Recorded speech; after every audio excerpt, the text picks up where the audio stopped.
नमस्कार साथियों। ये क्लास 11th के हिस्ट्री के फर्स्ट चैप्टर लेखन कला और शहरी जीवन की 5th वीडियो है। लास्ट वीडियो में हमने उरुक नगर के बारे में पढ़ा था कि मेसोपोटामियाई सभ्यता में मुख्यतः 3 प्रकार के शहर होते थे। उसी में एक प्रकार का शहर था मंदिर शहर।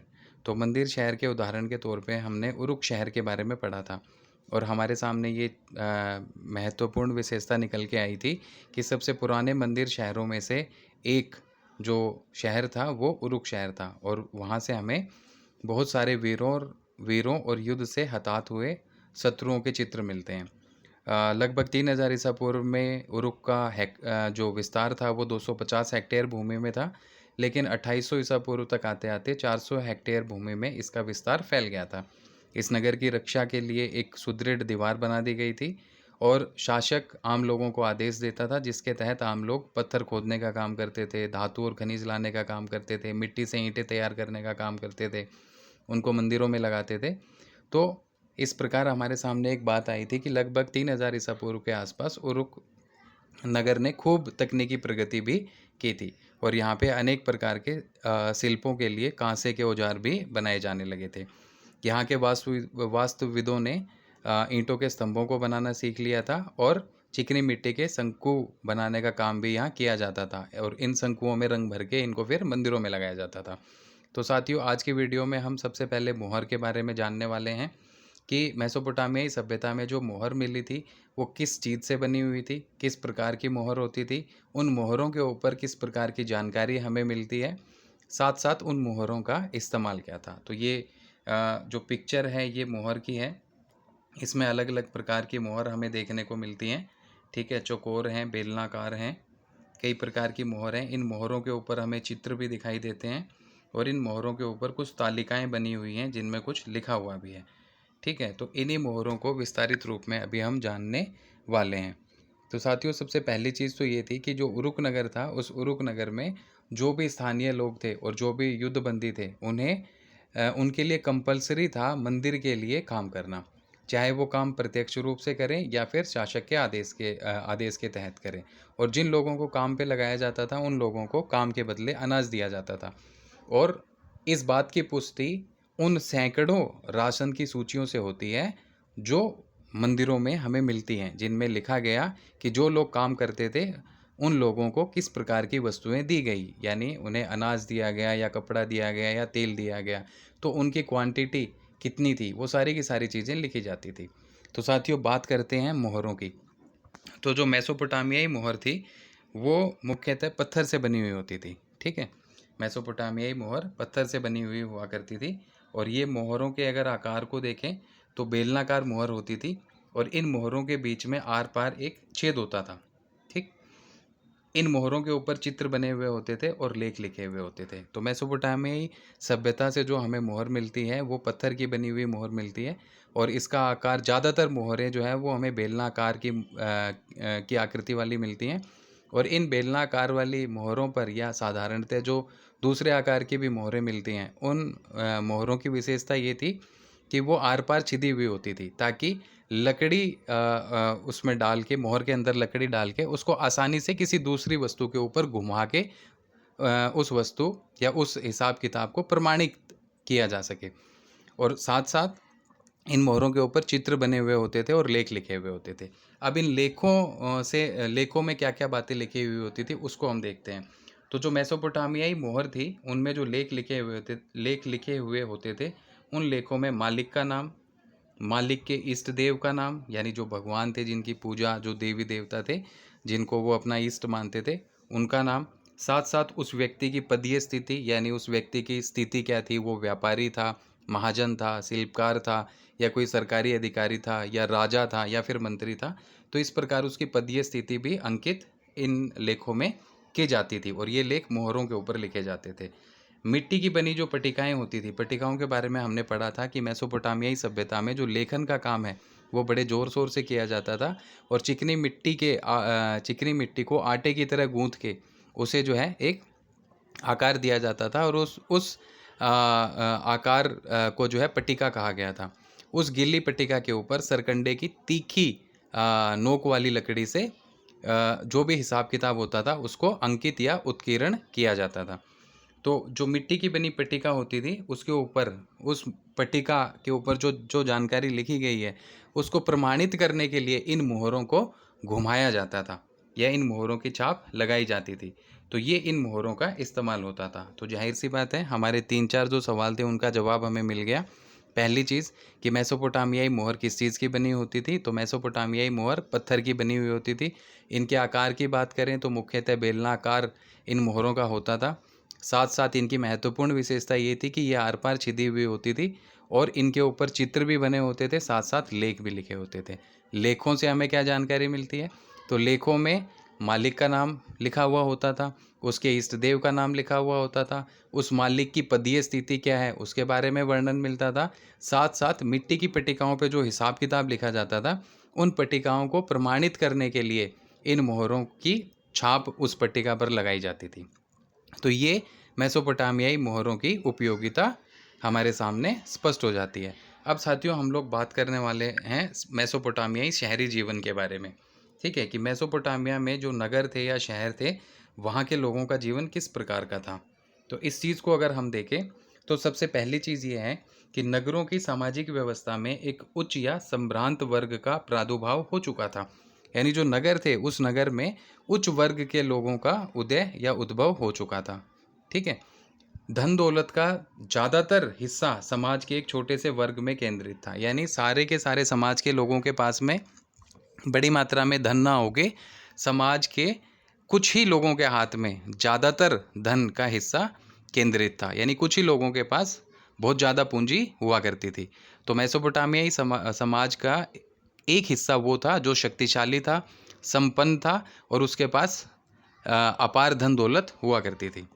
और इस बात की पुष्टि इस तथ्य से होती है कि बहुमूल्य चीज़ें विशाल मात्रा में उर में राजाओं और रानियों की कुछ कब्रों या समाधियों में उनके साथ दफनाई गई मिली हैं।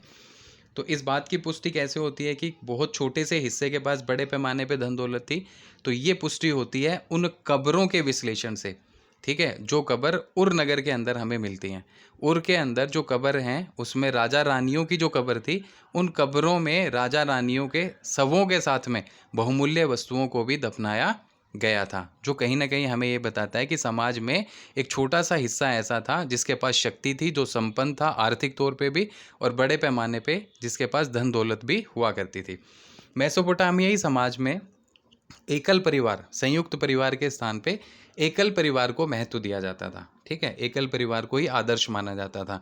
साथियों, एकल परिवार का मतलब क्या है, तो एकल परिवार में पति पत्नी और उसके बच्चे शामिल हुआ करते थे। यानी पति पत्नी और उनके बच्चे उनके बच्चे मिलके जो है एकल परिवार बनाते थे। यानी इस परिवार में दादा दादी, चाचा चाची, बुआ फूफा, ठीक है, इन सब का कोई योगदान नहीं था। अगर इनको भी शामिल कर लिया जाए तो वो एकल परिवार ना कहला के संयुक्त परिवार कहलाता था। तो मेसोपोटामियाई शहरी जीवन की एक बड़ी विशेषता थी कि यहाँ पे एकल परिवार को ही आदर्श माना जाता था और एकल परिवार में एक पुरुष, उसकी पत्नी और उसके बच्चे ही शामिल होते थे। ये विशेषता वर्तमान के दौर में हमें आज के समाज में भी देखने को मिलती है कि यहाँ पे जॉइंट फैमिली की बजाय न्यूक्लियर फैमिली, जॉइंट मतलब संयुक्त परिवारों के स्थान पे न्यूक्लियर यानी एकल पारिवारिक व्यवस्था ही देखने को मिलती है, जहाँ पति पत्नी अपने बच्चों के साथ रहना ज़्यादा पसंद करते हैं। इसी व्यवस्था को मेसोपोटामियाई सभ्यता में आदर्श माना जाता था। आज के दौर की अगर हम बात करें तो परिवार का जो मुखिया है वो पिता होता है, यानी पुरुष प्रधान समाज है।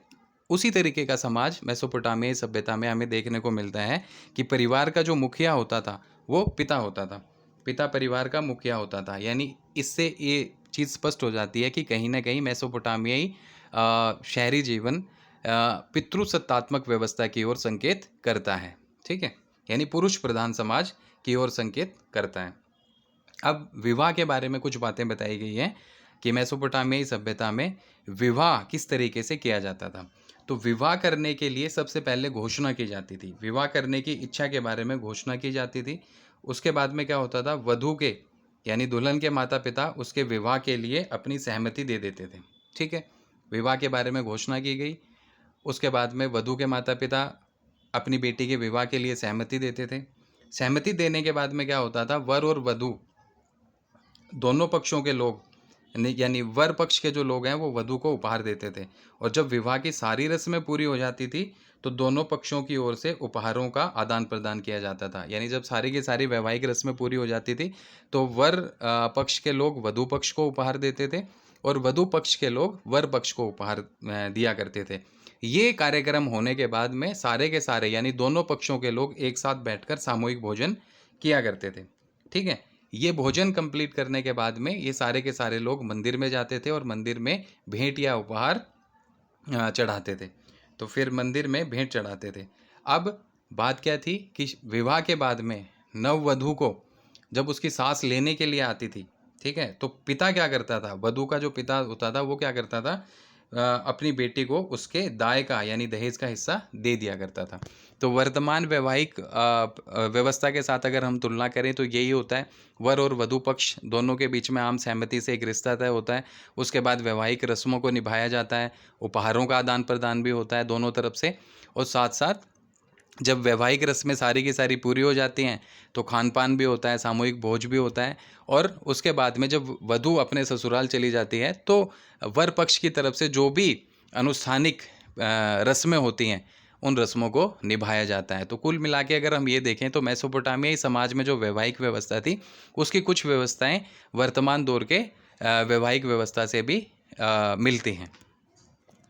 पिता का जो घर होता था, पिता का जो पशुधन होता था और जो खेत है, ये पिता से पुत्र को ही हमेशा मिलता था। यानी जो बेटी है उसको उसको उसकी शादी के दौरान उपहार स्वरूप या दहेज स्वरूप कुछ वस्तुएं पिता की तरफ से दे दी जाती थी, लेकिन पिता की संपत्ति में अधिकारी जो उत्तराधिकारी होता था, पिता की संपत्ति का उत्तराधिकारी मेसोपोटामियाई समाज में पुत्र ही होता था। तो ये कुछ विशेषताएं हैं मेसोपोटामियाई शहरी जीवन की जो हमारे सामने आती हैं, जिसमें हमने देखा कि किस तरीके से जो नगरों की सामाजिक व्यवस्था थी उसमें एक संभ्रांत या उच्च वर्ग का उदय हो चुका था जिसके पास में बड़े पैमाने पे धन दौलत थी। और जब उर नगर की कब्रों की खुदाई हुई तो वहाँ से हमें उन कंकालों के साथ में मूल्यवान वस्तुएं मिलती हैं जो उन कंकालों के साथ या उन शवों के साथ दफनाई गई थी। इसके अलावा मेसोपोटामियाई समाज में एकल परिवार को ही आदर्श परिवार माना गया। एकल परिवार क्या होता है, तो एकल परिवार में पति पत्नी और उसके बच्चे सम्मिलित होते हैं। परिवार के मुखिया की अगर बात करें तो पिता होता था। विवाह करने के बारे में एक सार्वजनिक घोषणा की जाती थी, वधू पक्ष के लोग उसको सहमति देते थे, फिर वर पक्ष के लोग उपहार देते थे, फिर वैवाहिक रस्में निभाई जाती थी, उसके बाद में उपहारों का आदान प्रदान होता था, सामूहिक भोज होता था, फिर मंदिर में भेंट चढ़ाई जाती थी और बाद में जब नई दुल्हन को उसकी सांस लेने आती थी तो दुल्हन का पिता उपहार स्वरूप या दाय के रूप में जो भी हिस्सा अपनी बेटी को देना चाहता था वो दे देता था, लेकिन पिता की संपत्ति का उत्तराधिकारी उसका पुत्र ही हुआ करता था। तो ये मेसोपोटामियाई शहरी जीवन की कुछ विशेषताएं हैं। इसके बाद साथियों हम लोग उर नगर के बारे में चर्चा करने वाले हैं। ठीक है, उर एक ऐसा नगर था, इससे पहले हम उरुक के बारे में चर्चा कर चुके हैं। उरुक एक मंदिर नगर था, यानी मंदिर के इर्द गिर्द जो शहर जिस शहर का उद्भव हुआ उसे मंदिर नगर कहा गया या मंदिर शहर कहा गया। तो उरुक जो है वो एक मंदिर नगर या मंदिर शहर का उदाहरण था। ठीक है, अब हम बात करने वाले हैं उर नगर की। उरुक नगर मंदिर शहर या मंदिर नगर का उदाहरण था। अब हम उर नगर को पढ़ने वाले हैं। तो अगर हम बात करें कि मेसोपोटामियाई सभ्यता में जब उत्खनन और खोजों का दौर शुरू हुआ तो सबसे पहले जिस शहर को खोजा गया था या जिस शहर की सबसे पहले खुदाई की गई थी वो था उर नगर। तो यह उन नगरों में से एक था जहाँ सबसे पहले खुदाई की गई थी। ठीक है, उर नगर में साधारण घरों की खुदाई 1930 के दशक में सुव्यवस्थित ढंग से की गई थी। यानी खुदाई के दौरान जिन जिन नगरों में सबसे पहले खुदाई की गई उन नगरों में उर भी शामिल है, और 1930 के दशक से व्यवस्थित रूप से खुदाई का जो प्रक्रिया है वो उर नगर में प्रारंभ की गई थी। लेकिन चूंकि हम लोग अगले साल हड़प्पाई सभ्यता को भी पढ़ने वाले हैं तो थोड़ा सा हम एक कंपैरिजन करते हुए चलेंगे कि उर नगर की विशेषताएं और हड़प्पाई नगर की विशेषताओं में क्या कुछ अंतर है या फिर कुछ समानताएं हैं। इस नगर में टेढ़ी मेढ़ी व संकरी गलियां पाई गई। उर की पहली विशेषता ये है कि भाई प्रारंभिक दौर में जिन नगरों की खुदाई की गई थी उन नगरों में उर भी शामिल था। व्यवस्थित ढंग से खुदाई 1930 के दशक में शुरू हुई। इस नगर की गलियों की अगर बात करें तो टेढ़ी मेढ़ी गलियां थी, संकरी गलियां थी। इससे ये पता चलता है कि पहिए वाली जो गाड़ियां थी वो घरों तक नहीं पहुंच पाती थी। यानी अगर कोई सामान या कोई अनाज घर तक पहुंचाना है तो एक तो संकरी गलियां हैं, पतली पतली टेढ़ी मेढ़ी घुमावदार गलियां हैं, जिसके चलते बैलगाड़ियां घरों तक नहीं पहुंच पाती थी। तो ऐसे में क्या किया जाता था सामान या अनाज को पहुंचाने के लिए घरों तक? तो ऐसे में गधों का इस्तेमाल किया जाता था। यानी अनाज के बोरे और ईंधन के जो गट्ठर होते थे उनको संभवतः गधों पर लाद कर घरों तक पहुंचाया जाता था। तो इससे हमें ये पता चल, इसके साथ अगर हम हड़प्पाई नगर की तुलना करें तो हमारे सामने एक चीज़ स्पष्ट हो जाती है कि भाई जो हड़प्पा में मोहनजोदड़ो नगर था उसकी अगर बात करें तो वहाँ की जो गलियाँ थी वो चौड़ी चौड़ी थी। ठीक है। दूसरी बात, वो टेढ़ी मेढ़ी ना होके गलियाँ जो है वो एक दूसरे को समकोण पे काटती थी, और पक्की गलियाँ और पक्की सड़कें हुआ करती थी। ठीक। तो ये एक बड़ा अंतर हमें हड़प्पाई नगर और मेसोपोटामियाई नगर में देखने को मिलता है। अब हम बात करते हैं आगे। इस नगर की गलियाँ पतली व घुमावदार थी और घरों के भूखंडों का आकार एक जैसा नहीं था। यानी जो उर नगर था, उस नगर में अगर हम देखें तो हर घर का आकार अलग अलग हुआ करता था, और जो गलियां थी वो पतली और घुमावदार हुआ करती थी। ठीक है। वहीं पे अगर हम हड़प्पा सभ्यता के मोहनजोदड़ो की बात करें तो वही चीज़ है।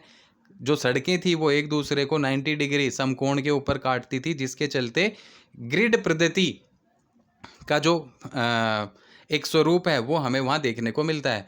दूसरी बात, वहाँ पे जो घरों का आकार है वो लगभग एक जैसा था, लेकिन उर नगर में क्या है, घरों का आकार एक जैसा नहीं है। दूसरी बात, जो गलियाँ हैं वो टेढ़ी मेढ़ी हैं, संकरी हैं, घुमावदार हैं और पतली हैं, जो इस बात की ओर संकेत करता है कि यहाँ नगर नियोजन प्रणाली का अभाव था। यानी उर नगर में, मेसोपोटामिया के उर नगर में नगर नियोजन प्रणाली का अभाव था, जबकि हड़प्पाई नगरों में हड़प्पाई नगरों की मुख्य विशेषता ही थी जल निकासी और नगर नियोजन।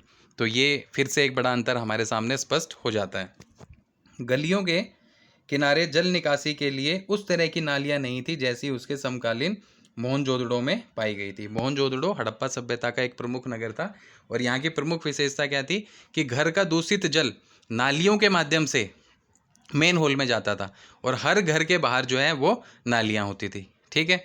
कहीं कच्ची ईंटों की नालियाँ होती थी, कहीं पक्की ईंटों की नालियाँ होती थी, या कच्ची मिट्टी की नालियाँ होती थी, पर नालियाँ हड़प्पा सभ्यता में हमें देखने को मिलती है।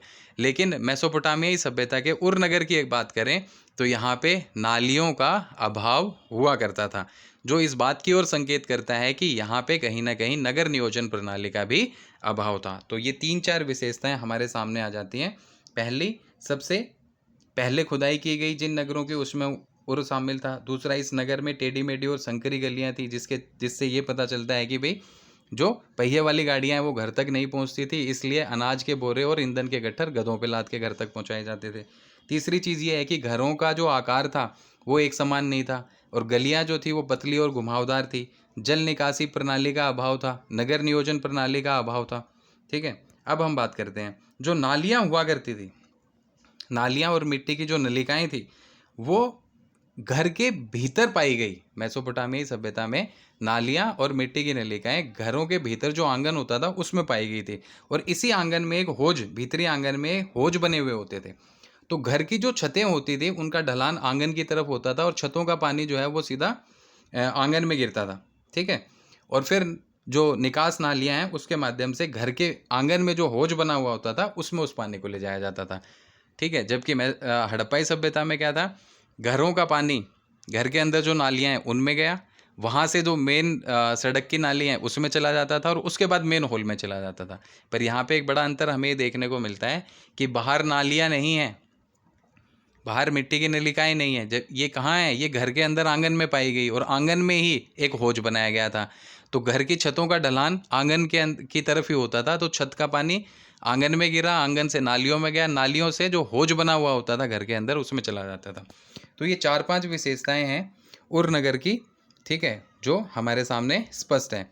आगे अगर हम बात करें तो कमरों के अंदर जो रोशनी होती थी, ठीक है, वो खिड़कियों के माध्यम से नहीं आती थी। क्यों? क्योंकि खिड़कियां हुआ ही नहीं करती थी। तो रोशनी कहाँ से आएगी? रोशनी आती थी मुख्य दरवाजे से, जो मेन गेट होता था उस मेन गेट से जो है प्रकाश घर के अंदर एंट्री करता था। ठीक है। अब ये व्यवस्था हमें उर शहर में क्यों देखने को मिलती है? तो इसके पीछे सबसे बड़ा लॉजिक ये था कि मेसोपोटामियाई सभ्यता के जो लोग थे वो अपनी गोपनीयता का खास ध्यान रखा करते थे। ठीक। कमरों के अंदर रोशनी खिड़कियों से नहीं बल्कि उन दरवाज़ों से आती थी जो आंगन की ओर खुलते थे।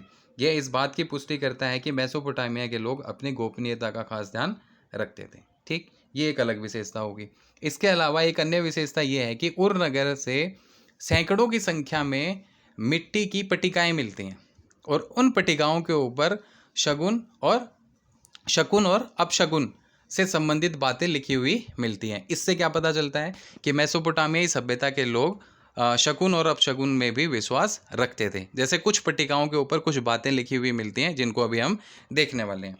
उर से शकुन और अपशकुन संबंधी बातें लिखी हुई मिट्टी की पट्टिकाएं मिलती हैं, जिससे वहाँ के घरों के बारे में प्रचलित कई तरह के अंधविश्वासों की जानकारी मिलती है। जैसे कि घर की दहलीज अगर ऊंची उठी हुई है तो वो धन दौलत लेके आएगी।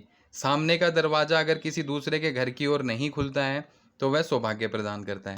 तो उर नगर के लोग इस प्रकार के सगुन और अपशगुन में भी विश्वास करते थे और इस बात की पुष्टि उन सैकड़ों मिट्टी की पट्टिकाओं से होती है जो उर नगर में खुदाई के दौरान हमें मिलती है और जिनमें इस तरीके की बातें लिखी हुई है कि घर की दहलीज ऊंची होगी तो इसका मतलब क्या है, उस घर में धन दौलत ज़्यादा आएगा। ठीक है, अगर घर का दरवाज़ा किसी दूसरे के घर के सामने नहीं खुलता है तो इसका मतलब वो घर, उस घर में रहने वाले लोग जो हैं वो सुविधा संपन्न रहेंगे और वो घर जो है वह रहने वाले निवासियों के लिए सौभाग्य लेके आएगा। तो इस प्रकार की बातें थी। उर की अगर बात करें तो उर के अंदर एक कब्रिस्तान भी मिलता है। खुदाई के दौरान कब्रिस्तान के साक्ष्य भी मिलते हैं। उर में नगरवासियों के लिए एक ही कब्रिस्तान था। इसी कब्रिस्तान में आम जनता को या आम लोगों को दफनाया जाता था और इसी कब्रिस्तान में शासक वर्ग के लोग, यानी जो शासक है, राजा है और जो रानियां हैं, उनको दफनाया जाता था। इसके अलावा कुछ लोगों को कुछ ऐसे भी साक्ष्य मिले हैं जिनसे ये पता चलता है कि कुछ लोगों को घर के अंदर फर्श के नीचे भी दफनाया गया था। तो उर में नगरवासियों के लिए एक ही कब्रिस्तान था जिसमें शासकों तथा जनसाधारण की समाधियां पाई गई। इसके अलावा कुछ लोग साधारण घरों के फर्शों के नीचे भी दफनाए हुए पाए गए हैं। तो साथियों, ये उर नगर की कुछ विशेषताएं हैं। कई बार उरुक शहर की विशेषताओं को पूछ लिया जाता है, कई बार उर नगर की विशेषताओं को पूछ लिया जाता है, कई बार मारी नगर की विशेषताओं को पूछ लिया जाता है। इसलिए मैंने आपको ये डिटेल डिस्क्रिप्शन दिया है। एक चीज़ कि यहाँ पे एक ही कब्रिस्तान मिलता है, उसी कब्रिस्तान में शासक वर्ग को और उसी कब्रिस्तान में आमजन को दफनाया गया। ठीक है। दूसरी चीज़, यहाँ से सैकड़ों की संख्या में सगुन अपसगुन की पट्टियाँ मिलती हैं जिससे पता चलता है कि यहाँ के लोग अंधविश्वासों में भी, यहाँ के लोगों के बीच में कई प्रकार के अंधविश्वास भी प्रचलित थे। तीसरी चीज़, घर के अंदर रोशनी मेन गेट से आती थी। ये इस बात का सूचक है कि उर नगर के लोग अपनी गोपनीयता को यानी अपनी प्राइवेसी को भी इम्पोर्टेंस देते थे। नालियाँ नहीं थी, घर के बाहर नालियाँ नहीं है, मिट्टी की नलिकाएँ नहीं है, बल्कि ये कहाँ मौजूद हैं? घर के अंदर। और घर की जो छत थी उसका ढलान भी आंगन की तरफ है ताकि छत का पानी नालियों से होता हुआ घर के अंदर जो हौज बना है उसमें चला जाए। यहाँ पे नगर नियोजन प्रणाली का अभाव है, जैसा कि हड़प्पा सभ्यता में पाया गया था, उसका उल्टा यहाँ पे है। वो जो गलियाँ हैं वो पतली और घुमावदार हैं, टेढ़ी मेढ़ी और संकरी गलियाँ हैं। ठीक है, तो ये कुछ विशेषताएं हैं उर नगर की। साथियों, इसके बाद हम लोग चर्चा करने वाले हैं एक ऐसे व्यापारिक नगर की जो एक पशुचारक क्षेत्र में हुआ करता था। यानी अब हम बात करने वाले हैं मारी शहर के बारे में। ठीक है, पशुचारक क्षेत्र में एक व्यापारिक नगर की बात करने वाले हैं। तो सबसे पहली बात यह है कि 2000 ईस्वी के बाद में मारी नगर जो है वो शाही राजधानी के रूप में खूब फला फूला। अब यहाँ से दो सवाल बनते हैं। मेसोपोटामियाई सभ्यता में निम्नलिखित में से मंदिर शहर कौन सा था? Option A Uruk, option B Ur, option C Mari. तो हमारे सामने क्लियर है कि उरुक शहर जो था वो एक मंदिर शहर के तौर पे जाना गया। सवाल नंबर 2, शाही राजधानी के रूप में कौन सा शहर खूब फला फूला? तो वही 3 ऑप्शन है, तो इस बार ऑप्शन हो जाएगा मारी शहर। तो इस तरीके से हमें थोड़ा सा अंतर करना पड़ेगा क्योंकि हमने तीनों को पढ़ तो लिया है अच्छे से, यानी 2 हम पढ़ चुके हैं, तीसरा अभी हम पढ़ लेंगे। लेकिन जब सवाल का जवाब हमें लिखना होता है तो हम भूल जाते हैं कि मारी के बारे में लिखना है, यानी एक शाही शहर के बारे में लिखना है, एक मंदिर शहर के बारे में लिखना है। तो मारी में हम लोग मंदिर शहर के बारे में लिखाते हैं सारा, यानी वो बात सारी की सारी सही होती है उरुक के बारे में। तो ये कन्फ्यूजन हो जाती है कि हमें आते हुए भी हम गलत लिखाते हैं। तो इस चीज़ को थोड़ा सा हमें स्पेसिफिक करना पड़ेगा। तो 2000 ईस्वी के बाद में क्या हुआ? मारी नगर शाही राजधानी के रूप में खूब फला फूला। अब ये मारी नगर स्थित कहाँ था? तो मारी नगर जो था वो फरात नदी की ऊपरी धारा में स्थित था, जबकि उर और उरुक दक्षिण के जो मैदानी भाग हैं उसमें स्थित थे। तो तीनों के बीच में एक अंतर कर दिया गया कि उर शहर, उरुक शहर ये तो दक्षिणी जो मैदानी भाग था उसमें स्थित थे, जबकि जो मारी शहर था वो फरात नदी की ऊपरी धारा में स्थित था। और मारी नगर जो था वो एक शाही राजधानी के रूप में खूब फला फूला 2000 ईस्वी के बाद में, 2000 ईस्वी पूर्व के बाद में। अब इस क्षेत्र के अंदर दो काम मुख्यतः किए जाते थे, दो प्रकार की आर्थिक गतिविधियां थी, एक पशुपालन, दूसरा खेती। यानी पशुपालन और खेती दोनों साथ साथ किए जाते थे। इस ऊपरी क्षेत्र में पशुपालन और खेती दोनों साथ साथ किए जाते थे। यानी दो प्रकार की आर्थिक गतिविधियां हमें मारी शहर में देखने को मिलती हैं, एक खेती, दूसरा पशुपालन। मारी राज्य में किसान और पशुचारक दोनों तरह के लोग रहते थे। जाहिर सी बात है, जब खेती होगी तो किसान भी वहाँ रहेंगे, और जब पशुपालन होगा तो चरवाहे या गडरिये वहाँ रहेंगे। तो किसान और पशुचारक, पशुचारक मतलब पशुओं को चराने वाला वर्ग, तो किसान और पशुचारक दोनों जो है वो मारी नगर में रहा करते थे। लेकिन इस प्रदेश में मुख्यतः जो गतिविधि की जाती थी वो होती थी भेड़ बकरी चराने की। लेकिन इस प्रदेश का अधिकांश भाग भेड़ बकरी चराने के लिए काम में लिया जाता था। तो दो विशेषताएं हमारे सामने आ गई। पहला, मारी एक शाही राजधानी के रूप में फला फूला। दूसरी बात, ये फरात नदी की ऊपरी धारा में स्थित था। तीसरी चीज़, यहाँ पे खेती और पशुपालन दोनों होते थे, इसलिए यहाँ किसान और पशुचारक दोनों रहते थे। लेकिन इसके अधिकांश भाग का इस्तेमाल भेड़ बकरियों को चराने के लिए किया जाता था। अब हम देखते हैं एक अन्य विशेषता, जो पशुचारक थे यानी पशुओं को चराने वाले जो लोग थे, उन लोगों को जब कभी अनाज की या फिर धातु की जरूरत पड़ती थी तो वो क्या करते थे, अपने पशुओं से उनको जो भी वस्तुएं मिलती थी, जैसे दूध मिला, घी मिला, मक्खन मिला, ऊन मिली, इन वस्तुओं का इस्तेमाल करते थे वो अनाज और औजार प्राप्त करने के लिए। यानी एक प्रकार से इस क्षेत्र में वस्तु विनिमय प्रणाली प्रयोग में लाई जाती थी। यानी सामान के बदले जरूरत का सामान लेने के लिए वस्तु विनिमय प्रणाली का इस्तेमाल किया जाता था। यानी पैसे का कोई लेन देन नहीं था। अगर कोई वस्तु की ज़रूरत है तो एक वस्तु देके ज़रूरत की दूसरी वस्तु ले ली जाती थी, जिससे वस्तु विनिमय प्रणाली कहा जाता था। तो जो पशुचारक लोग हुआ करते थे वो क्या करते थे कि उनको जब कभी अनाज की या धातु की ज़रूरत पड़ती थी तो वो अपने पशुओं से उनको जो भी वस्तुएं मिलती थी, जो भी उत्पादित वस्तुएं मिलती थी, उन वस्तुओं के बदले वो अनाज और धातु प्राप्त कर लेते थे। यानी वस्तु विनिमय प्रणाली यहाँ पे विद्यमान थी। वही चीज़ यहाँ लिखी है, पशुचारकों को जब अनाज, धातु के औजार आदि की जरूरत पड़ती तो वे वस्तु विनिमय प्रणाली के माध्यम से इनको आसानी से प्राप्त कर लेते थे। लेकिन सबसे बड़ी जो दिक्कत थी इस शहर की वो ये थी कि यहाँ पे जो किसान रहा करते थे और जो गडरिये रहा करते थे, यानी जो पशुचारक थे, इनके बीच में कई बार झगड़े हो जाते थे। ठीक है, और इन झगड़ों के कारण भी थे। गडरिये क्या करते थे, अपने भेड़ बकरियों को पानी पिलाने के लिए जब लेके जाते थे तो कई बार ऐसा हो जाता था कि वो किसानों के खेतों के बीचों बीच से ले जाते थे, जिससे किसानों की फसल नष्ट हो जाती थी। इस कारण किसानों और गडरियों के बीच में टकराव हो जाता था। ठीक है, दूसरी बात, गडरिये क्या थे, खानाबदोश लोग थे, और ये कई बार क्या करते थे कि किसानों के गांव के ऊपर हमला कर देते थे, और किसानों ने जो भी अनाज इकट्ठा किया है उस सारे के सारे अनाज को लूट के ले जाते थे। और कई बार ऐसा भी होता था कि जब कभी गडरिये एक जगह से दूसरी जगह पलायन करते थे, क्योंकि ये खानाबदोशी लोग हैं, इनका काम है एक जगह से दूसरी जगह घूमना, जहाँ इनके पशुओं को चारा उपलब्ध होगा ये उन क्षेत्रों में चले जाएंगे। जब उस क्षेत्र में चारा खत्म हो जाएगा तो ये अगले क्षेत्र की तरफ मूव ऑन कर जाएंगे। तो जब कभी इनका मूवमेंट होता था एक जगह से दूसरी जगह, तो जो स्थानीय लोग हैं वो भी इनका विरोध करते थे। ठीक है, इनका रास्ता रोक लेते थे, इनके पशुओं को नहरों तक जाने नहीं देते थे। तो ये कुछ कारण थे जिन कारणों के चलते किसानों तथा गडरियों के बीच में अक्सर झगड़े होते रहते थे। ठीक, तो ये एक अलग विशेषता हमें देखने को मिलती है। लेकिन अगर हम मेसोपोटामिया के इतिहास के ऊपर नज़र डालें तो एक सवाल ये उठता है कि भाई ये जो गडरिये या पशुचारक लोग हैं, इनके झुंड के झुंड किस इलाके से आते थे और किस मंशा से, किस उद्देश्य से आते थे। तो मेसोपोटामिया के इतिहास के ऊपर अगर हम नज़र डालें तो हमें पता चलता है कि वहाँ के कृषि से समृद्ध मुख्य भूमि में यायावर समुदायों के झुंड पश्चिमी मरुस्थल से आते रहते थे। यानी ये जो गडरिये हैं, इनके झुंड के झुंड कहाँ से आते थे, पश्चिमी मरुस्थल से। यायावर का मतलब होता है खानाबदोशी। ठीक है, तो ये जो खानाबदोशी लोग हैं, पशुचारक लोग हैं, गडरिये लोग हैं, ये पश्चिमी मरुस्थल से मेसोपोटामिया के कृषि से समृद्ध क्षेत्रों में आते रहते थे और इनके झुंड के झुंड आया करते थे। ठीक है। गर्मी के मौसम में ये लोग अपने भेड़ बकरियों को साथ लेके आते थे इन उपजाऊ क्षेत्रों में।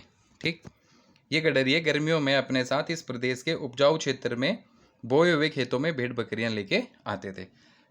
ये जो गडरियों के समूह होते थे ये किस रूप में आते थे? मैंने दूसरा सवाल यही रखा कि एक तो आते कहाँ से थे, तो उसका पता चला कि पश्चिमी मरुस्थल से आते थे, मेसोपोटामियाई समृद्ध क्षेत्रों में, ऐसे क्षेत्र जो कृषि से कृषि जिनमें कृषिगत गतिविधियां बड़े पैमाने पे होती हैं।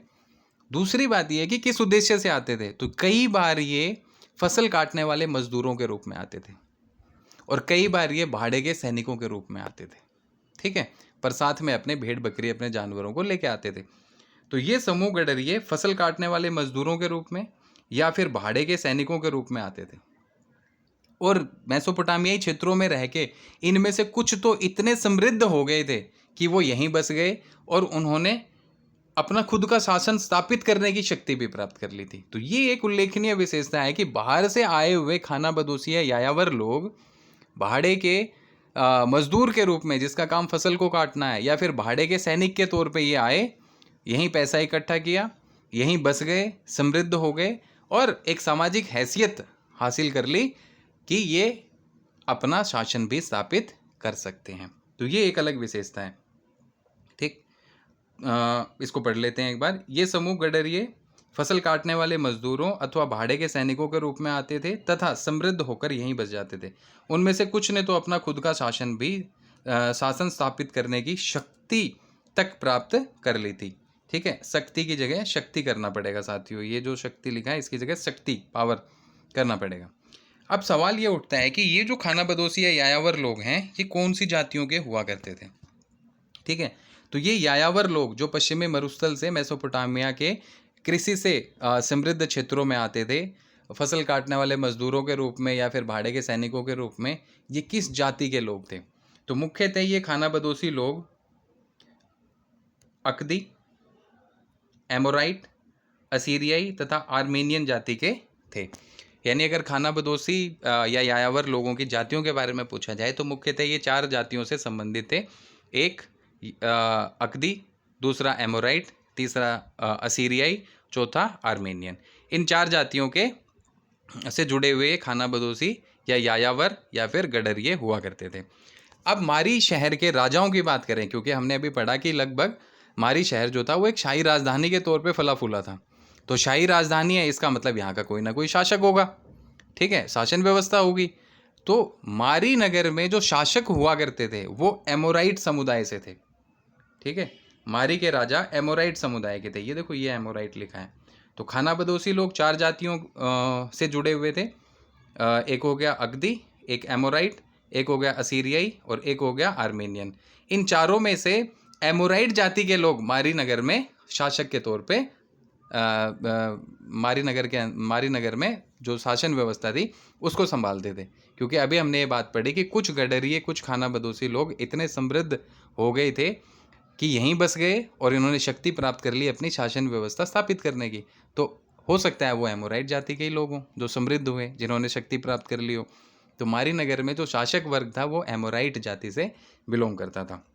अब दूसरी बात ये है, क्योंकि हमने पढ़ा कि ये वहाँ के लोकल लोग नहीं हैं बल्कि बाहर से आए हैं, पश्चिमी मरुस्थल से आए हैं, तो इनकी जो पोशाक थी वो पोशाक भी अलग होती थी।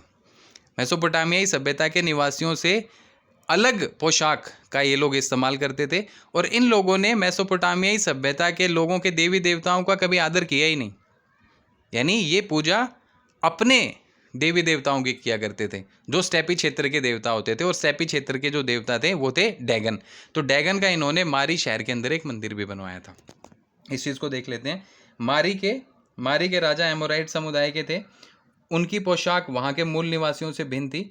उन्होंने मेसोपोटामिया के देवी देवताओं का कभी आदर नहीं है साथियों, आदर नहीं किया था, बल्कि स्टेपी क्षेत्र के देवता डैगन के लिए मारी नगर में एक मंदिर भी बनवाया था। यानी इन लोगों ने अपने ही जो देवता हैं उसी की पूजा पाठ की, उन्हीं का मंदिर बनवाया, ना कि स्थानीय लोगों के देवी देवताओं की पूजा और उपासना की। ये एक बड़ा अंतर है, ये एक बड़ा अंतर हमें देखने को मिलता है। दूसरी बात, हमने पढ़ा कि भिन्न भिन्न जातियां हैं, भिन्न भिन्न संस्कृति भी हैं। अलग अलग धार्मिक रीति रिवाज भी हैं, अलग अलग देवी देवता हैं। इसका मतलब क्या है? इसका मतलब ये है कि मेसोपोटामियाई समाज के अंदर जो लोग रह रहे हैं, ठीक है, उनकी संस्कृति अलग अलग है, वो अलग अलग समुदायों के, अलग अलग जातियों के लोग हैं। यानी समाज अलग अलग जातियों के लोगों का एक तरीके से मिश्रण है।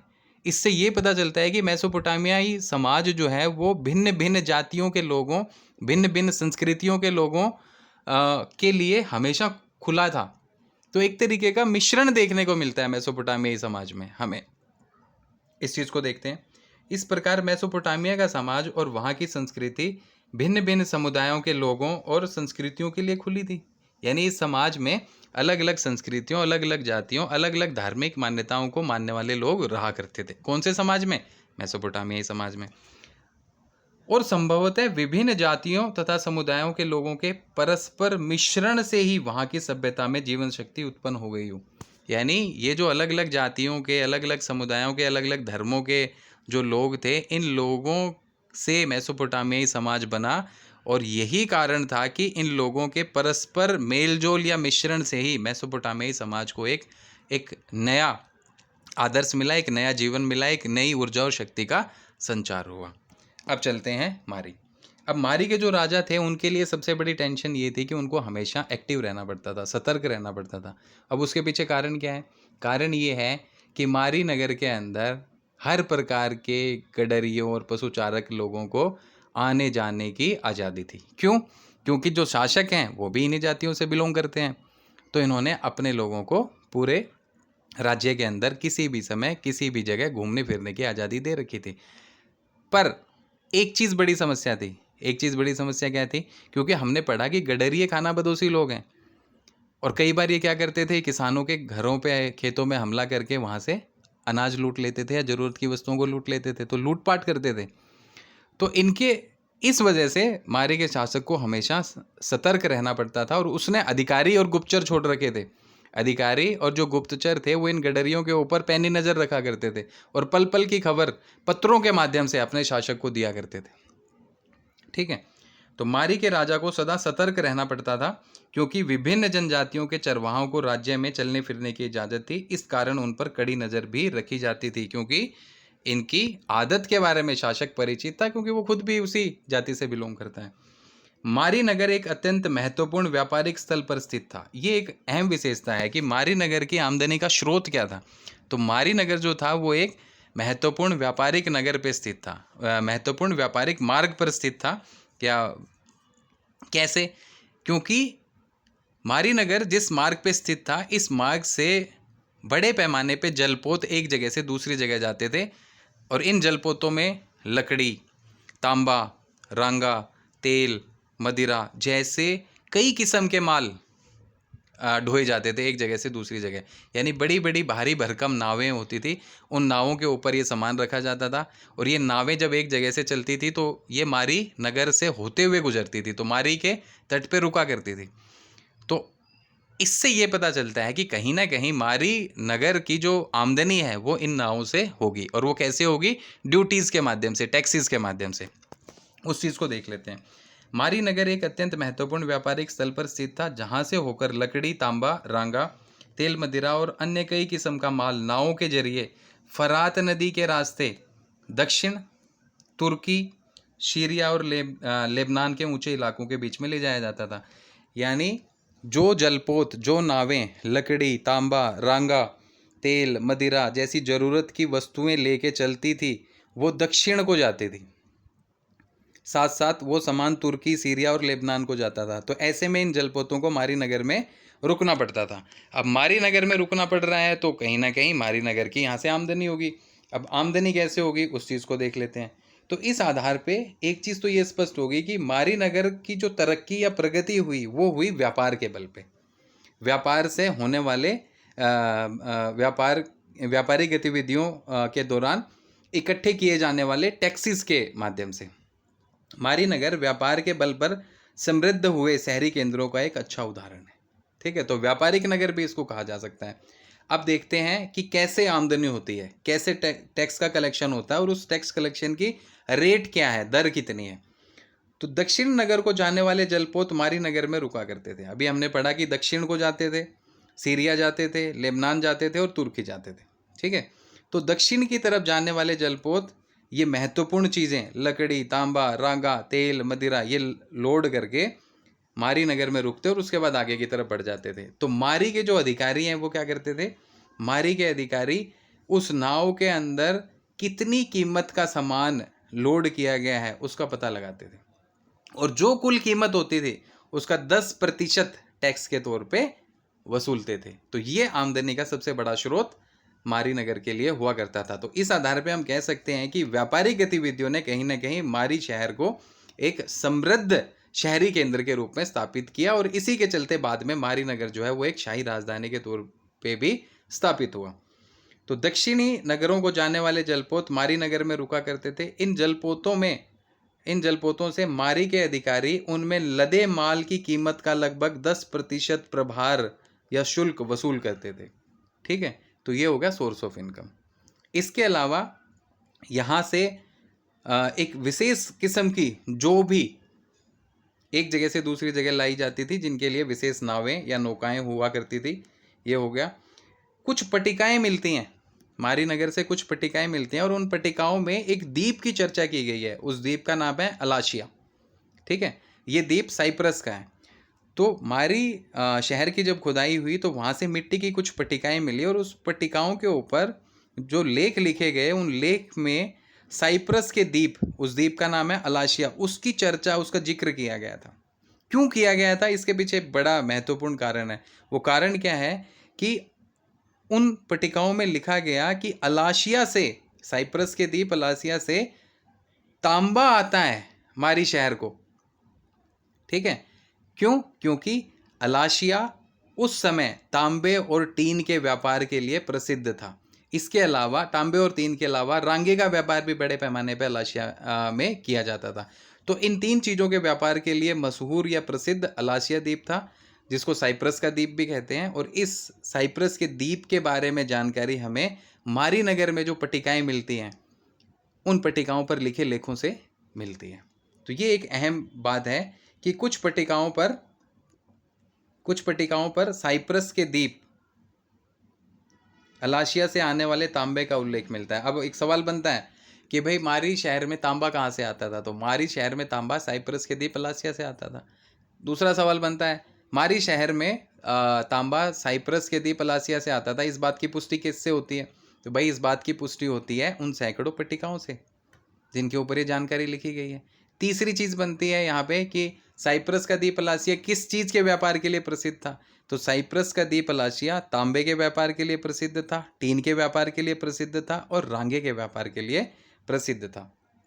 तो यह द्वीप उन दिनों तांबे और टीन के व्यापार के लिए मशहूर था। यहाँ रांगे का व्यापार भी होता था। अब इस आधार पे हम एक चीज़ ये कह सकते हैं कि जो मारी नगर था वो सैनिक दृष्टि से उतना सबल नहीं था जितना व्यापार और समृद्धि के मामले में वो अद्वितीय या अद्भुत था। तो ये मारी नगर की कुछ विशेषताएं हैं।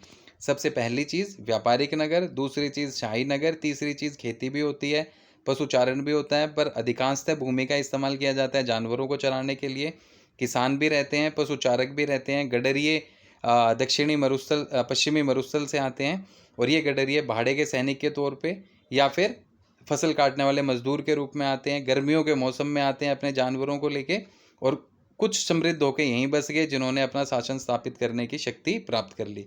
इन गडरियों की जातियों की बात करें तो ये एमोराइट समुदाय से भी हैं, असीरियाई समुदाय से भी हैं, आर्मेनियन समुदाय से भी हैं, और अक्ती समुदाय से भी हैं। इन चारों में से एमोराइट समुदाय के जो लोग हैं वो मारी के शासक बनते हैं।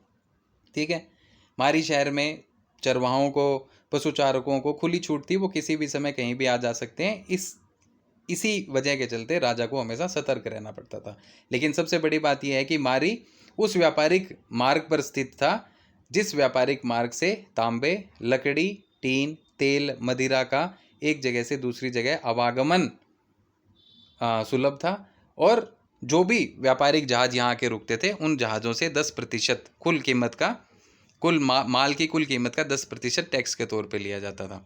ठीक है, जिसके चलते ये शहर खूब फला फूला। और मारी में जो तांबा आता था वो साइप्रस के लासिया द्वीप से आता था। तो ये कुछ मारी शहर की विशेषताएं हैं। तो साथियों, मैं आशा करता हूँ कि मारी शहर के बारे में अब आप लोगों के मन में कोई दुविधा नहीं होगी। तो कुल मिला के तीनों प्रकार के जो शहर हैं उन शहरों के बारे में हमने पढ़ लिया है। अब हम बात करते हैं मेसोपोटामियाई संस्कृति में शहरों का महत्व। मेसोपोटामिया संस्कृति में शहरों का महत्व, इस चीज़ को देखते हैं। तो मेसोपोटामिया वासी क्या करते थे, ये अपने शहरों को बहुत ज़्यादा महत्व दिया करते थे। ठीक है।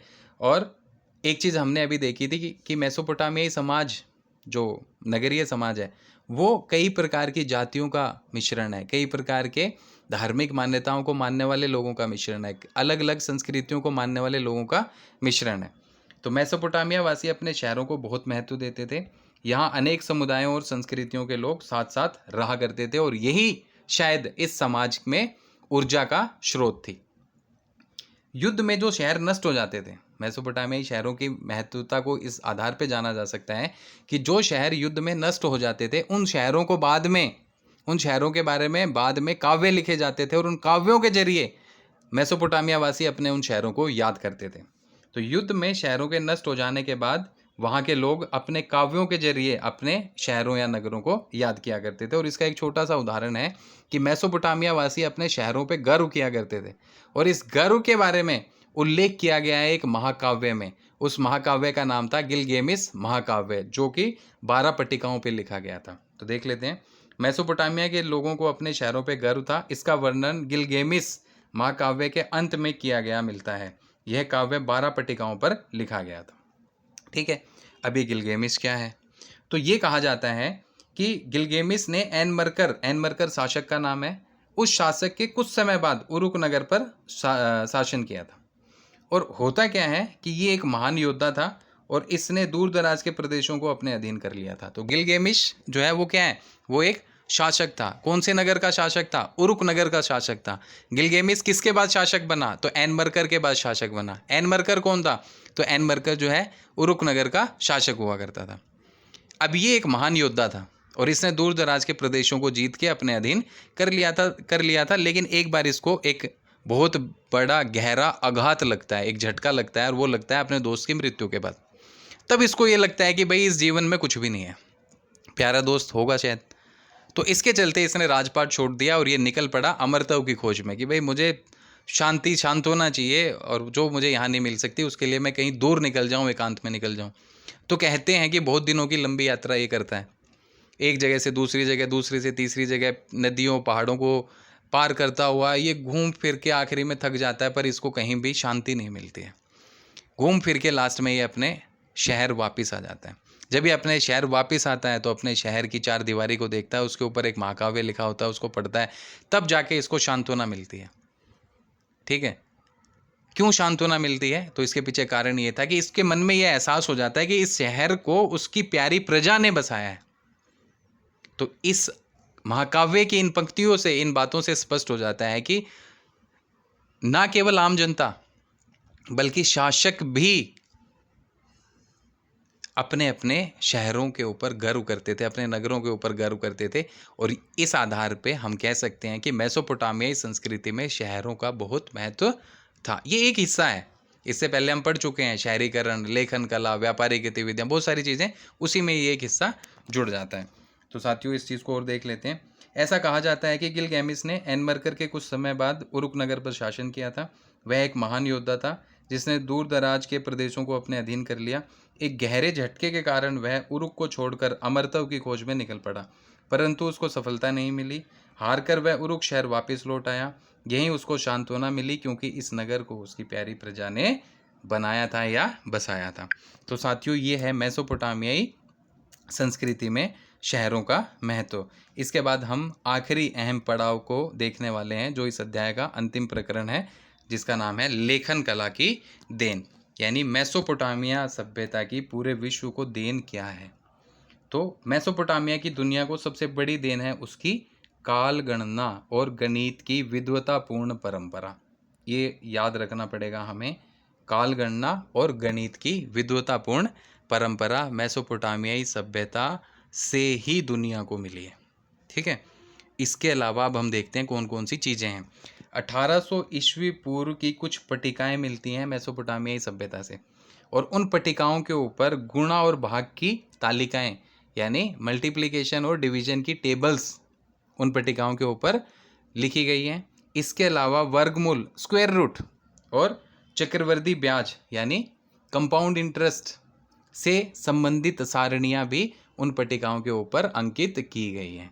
यानी आज से लगभग भी अगर देखें तो लगभग 4 से 4,500 साल पहले मेसोपोटामियाई शहरों में गुणा भाग, स्क्वायर रूट, कंपाउंड इंटरेस्ट, ये सारी की सारी चीज़ों का इस्तेमाल किया जाता था और वहीं से ये पूरी दुनिया को मिलती है। तो इस आधार पे हम कह सकते हैं कि मेसोपोटामियाई सभ्यता ने दुनिया को जो दिया है उसको कभी भुलाया नहीं जा सकता है। ठीक है, तो मेसोपोटामिया की दुनिया को सबसे बड़ी देन क्या है? काल गणना।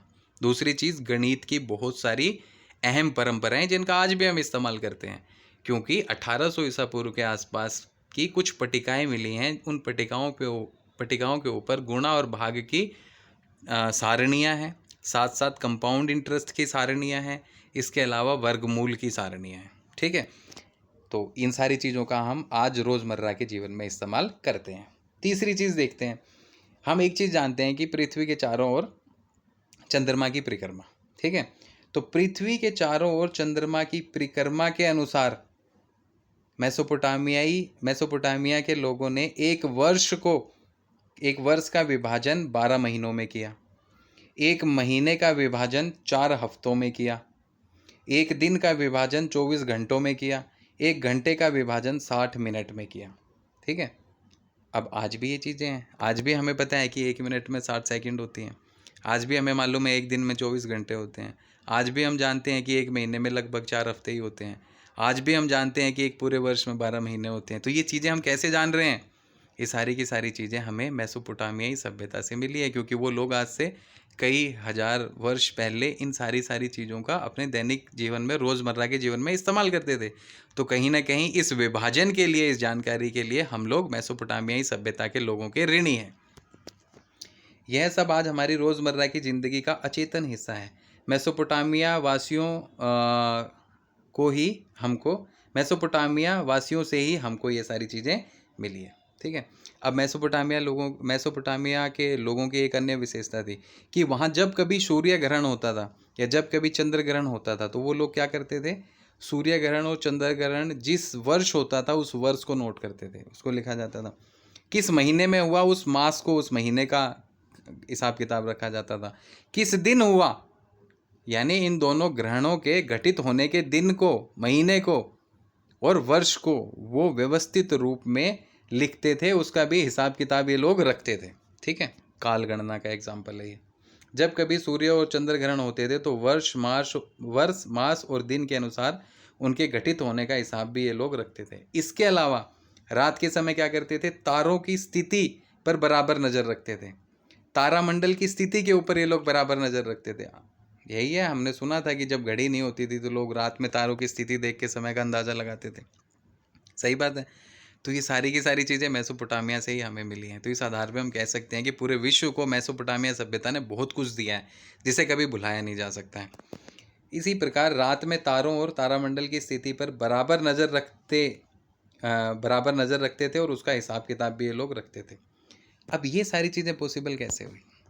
ये सारी चीज़ें पॉसिबल हुई लेखन कला की वजह से। क्या किया? मेसोपोटामियाई सभ्यता के लोगों ने इन सारी की सारी चीज़ों को पट्टिकाओं पे लिखा, और वो पट्टिकाएं जब मेसोपोटामियाई सभ्यता के स्थलों की खोज हुई तो हमारे पुरातत्वविदों को मिली और उन्होंने उस आधार पे उन चीज़ों को बताया। तो जो लेखन कला है, और इसके अलावा जो स्कूलों में विद्यार्थी होते थे, मेसोपोटामियाई सभ्यता में जो विद्यालय थे, उन विद्यालयों में जो विद्यार्थी होते थे उनको इस चीज़ के लिए तैयार किया जाता था कि जो चीज़ें उनके लोग इस्तेमाल कर रहे हैं वो चीज़ें वहीं तक सीमित ना रह जाएं, बल्कि उन विद्यार्थियों को सिखाया जाता था, बताया जाता था, ताकि वो विद्यार्थी आने वाले अगली पीढ़ियों से उन चीज़ों को परिचित करवा सकें। इस प्रकार इन्फॉर्मेशन एक जनरेशन से दूसरी जनरेशन को ट्रांसमिट की गई थी। तो इस आधार पे हम कह सकते हैं कि मेसोपोटामियाई सभ्यता में जो देन है, वो पूरे विश्व को जो देन है वो अपने आप में अद्भुत है। तो साथियों, इसी आखिरी बिंदु के साथ में ये अध्याय समाप्त होता है और इस अध्याय की पहली कई सारी वीडियोस मैंने अब ऑलरेडी अपलोड कर रखी हैं अपने इसी चैनल पे, the history volt with Sandeep. तो आप वीडियोस को देख सकते हैं। आपको वीडियोस पसंद आए तो आप लाइक कर सकते हैं, शेयर कर सकते हैं, कमेंट कर सकते हैं। और इसकी अगली कड़ी यानी 11th क्लास के और दूसरे चैप्टर्स के लिए आप लोग इस चैनल को सब्सक्राइब कर सकते हैं, ताकि जैसे ही वीडियोस अपलोड हों आपको तुरंत नोटिफिकेशन मिल जाए और आप उन चीज़ों को पढ़ पाएँ।